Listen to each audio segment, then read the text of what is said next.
बर्तन पढ़ना था। ठीक है, प्रकाश के अब बर्तन पढ़ेंगे। सब लोग नोटबुक और पेन निकाल के रख लो, लेकिन पर अभी नोट डाउन कुछ मत करना। ऑनलाइन वालों भी अभी केवल निकाल के रख लो पेन और नोटबुक को, नोट डाउन कुछ नहीं करेंगे।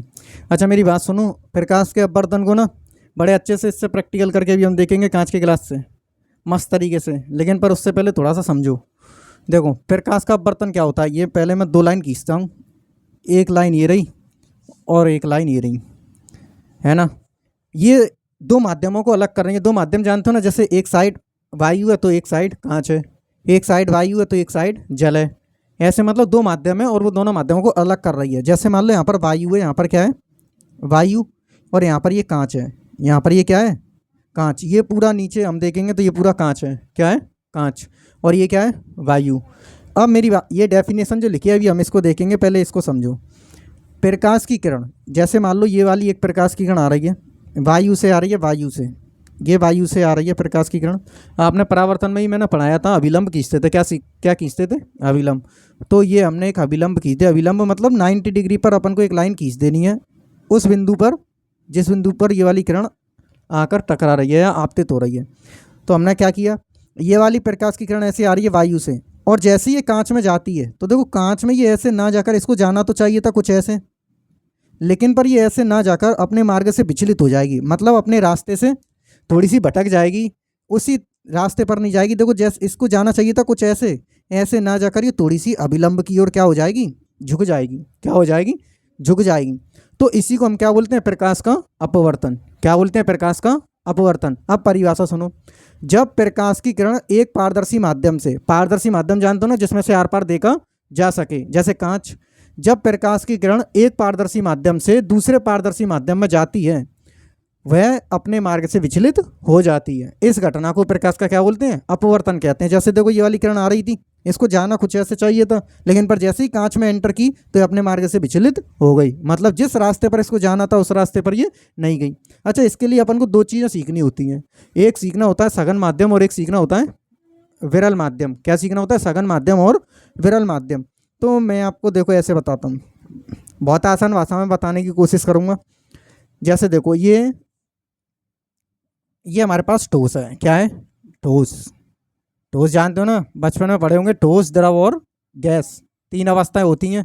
ये ठोस द्रव और गैस, एक बार चेक कर लेना, वही आ रहा है ना ये पूरा इसमें, ठीक है। ठोस द्रव और गैस।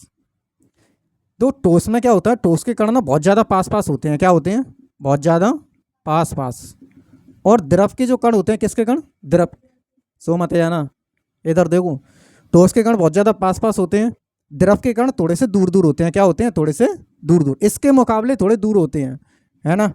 इसके क्या होते हैं, थोड़े दूर दूर होते हैं। और गैस के तो कण बहुत ज़्यादा दूर दूर होते हैं। तो गैस के कण जैसे एक यहाँ पर है, एक यहाँ पर है, एक यहाँ पर है और एक यहाँ पर है। अब बताओ, सघन का मतलब होता है बहुत ज़्यादा पास पास होना, किसी चीज़ का बहुत ज़्यादा पास पास होना।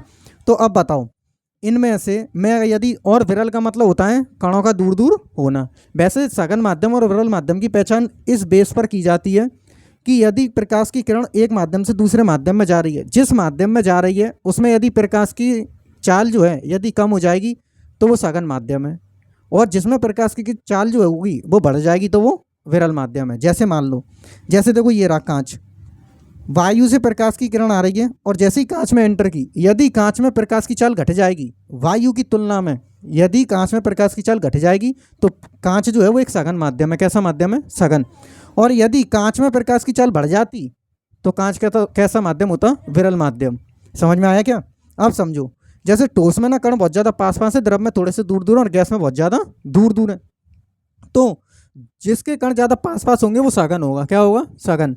अब मैं आपसे पूछूं, जैसे इन दोनों की यदि मैं बात करूं, इन दोनों की, केवल इन दोनों की मैं पूछूं, इन दोनों में से सघन और विरल बताओ कौन कौन है।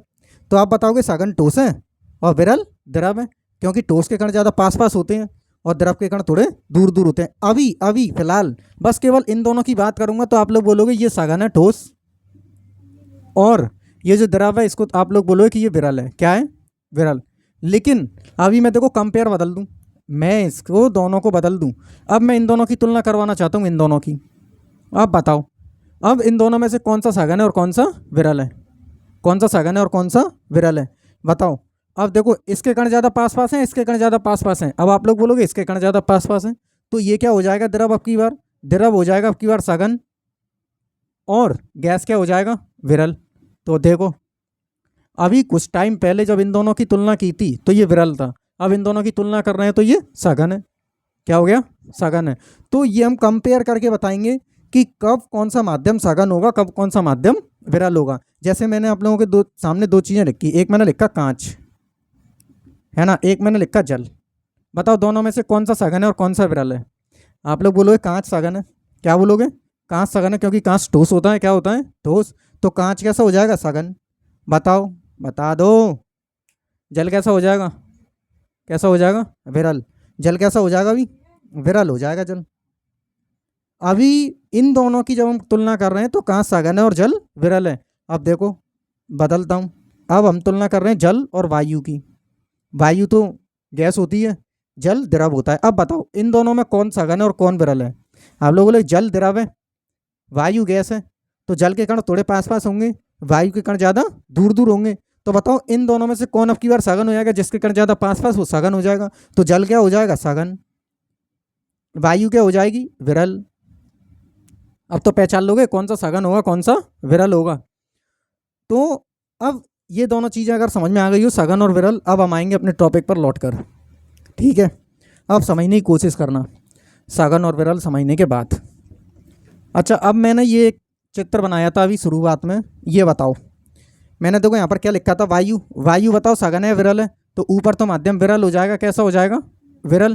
कांच कैसा हो जाएगा, सघन। अब ये बताया ना भाई साहब, ये जो वायु है, वायु वायु मतलब गैस है तो इसके कण ज़्यादा दूर दूर होंगे, और कांच कैसा, ठोस है तो इसके कण बहुत ज़्यादा पास पास होंगे। तो बताओ कांच कैसा हो जाएगा, सघन, और वायु कैसी हो जाएगी, विरल।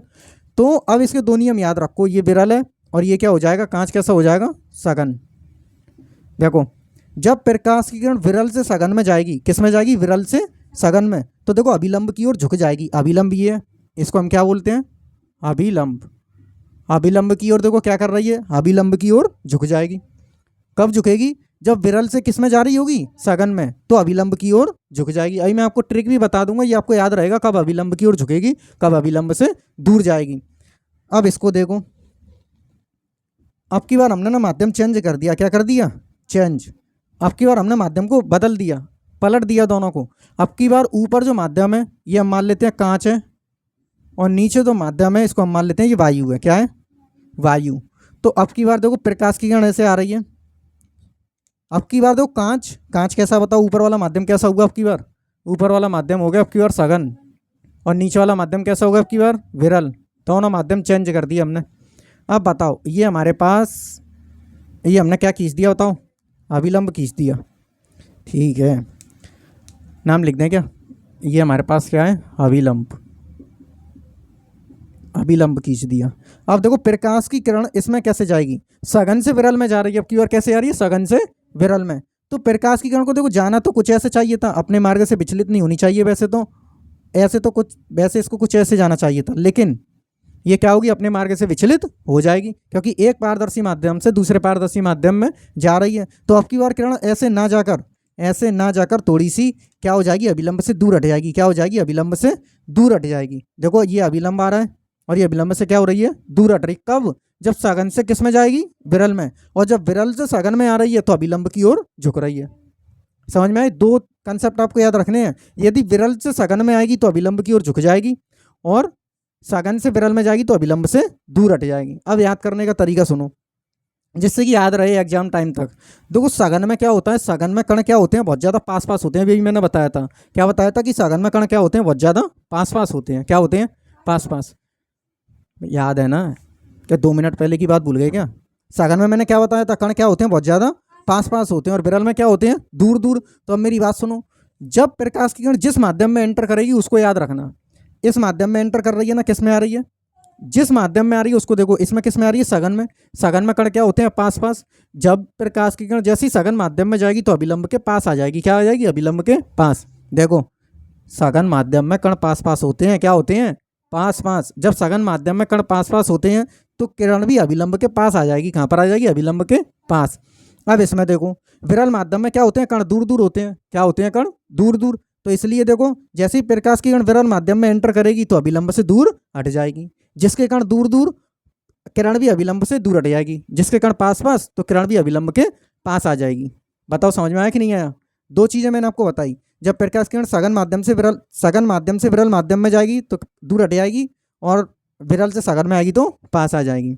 ये चीज़ समझ में आई क्या? अब आ जाओ अपवर्तन पर। देखो, जब प्रकाश की किरण एक पारदर्शी माध्यम से पारदर्शी माध्यम, अपारदर्शी माध्यम नहीं होनी चाहिए, पारदर्शी माध्यम। जब प्रकाश की किरण एक पारदर्शी माध्यम से दूसरे पारदर्शी माध्यम में जाती है, जब प्रकाश की किरण एक पारदर्शी माध्यम से दूसरे पारदर्शी माध्यम में जाती है तो वह अपने मार्ग से क्या हो जाती है? विचलित हो जाती है। मतलब अपने मार्ग से भटक जाती है। इसको जाना चाहिए था कुछ ऐसे, लेकिन पर या तो देखो अभिलंब के पास आ जाएगी या अभिलंब के दूर हट जाएगी। अभिलंब से क्या हो जाएगी? दूर हट। ये डिपेंड करेगा कि माध्यम कौन सा कब है। अगर विरल ऊपर है, सघन में जाएगी, मतलब विरल से सघन में जाएगी तो पास आ जाएगी, सघन से विरल में जाएगी तो दूर हट जाएगी। समझ में आया क्या? जब प्रकाश की किरण एक पारदर्शी माध्यम से दूसरे पारदर्शी माध्यम में जाती है तो अभिलंब की ओर झुक जाती है ना? या जब प्रकाश की किरण देखो सघन से विरल में जाएगी तो अभिलंब से दूर हट जाएगी। समझ में आया क्या? मैंने आपको बोला था मैं प्रैक्टिकल करके आप लोगों को दिखाऊंगा अपवर्तन का, तो मैं दिखाता हूँ। देखो, जैसे एक बार भाई तुम में से, आप लोगों में से कोई खड़ा हो जाए इधर, मैं बता देना इसमें क्लियर रूप से दिख रहा नहीं दिख रहा, है ना? ये बताओ, गिलास दिख रहा है क्या?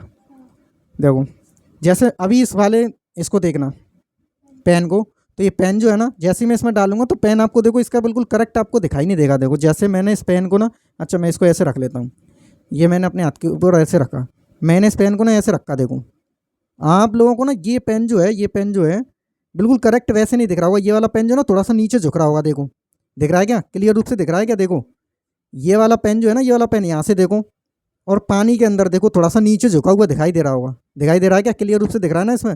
ठीक है, एक और प्रैक्टिकल करके दिखाता हूँ। देखो ये भी किसकी वजह से हो रहा है? अपवर्तन की वजह से। प्रकाश की किरण इसमें झुक रही है जल के अंदर जाकर, इसलिए ये अपन को थोड़ा सा नीचे दिखाई दे रहा है। एक और चीज़ दिखाता हूँ। देखो एक और चीज़ दिखाता हूँ, एक और प्रैक्टिकल देखो, 2 सेकेंड रुको। जैसे ये देखो, ये मेरे पास एक सिक्का है 2 रुपये का, ठीक है, 2 रुपये है ये। अब बताओ, ये आपको अभी छोटा सा अच्छा थोड़ा सा पास ले आए क्या? दिख रहा है क्या इसमें? अच्छा इसको देखो आप, ये हमारे पास 2 रुपये का सिक्का है। मैं इसको अभी इसका साइज़ देख लो, और अब देखो जैसे इसके अंदर जाएगा ना तब इसका साइज़ देखना। देखो इसका साइज़ अब तुम लोगों को बड़ा दिख रहा होगा। दिख रहा है क्या इसमें? बिल्कुल क्लियर रूप से दिख रहा है ना? अब देखो इतना छोटा, इसमें डालने पर देखो बड़ा हो रहा है। ये भी किसका एग्जाम्पल है? अपवर्तन का। किसका एग्जाम्पल है? अपवर्तन का। ये भी देखो अपवर्तन की वजह से क्या हो रहा है? सिक्का बड़ा अपन को दिखाई दे रहा है, क्योंकि प्रकाश की किरण इसमें अपने मूल मार्ग से क्या हो रही है? विचलित हो रही है। तो ये भी किसके उदाहरण हुए? अपवर्तन के। अच्छा एक और अपवर्तन का,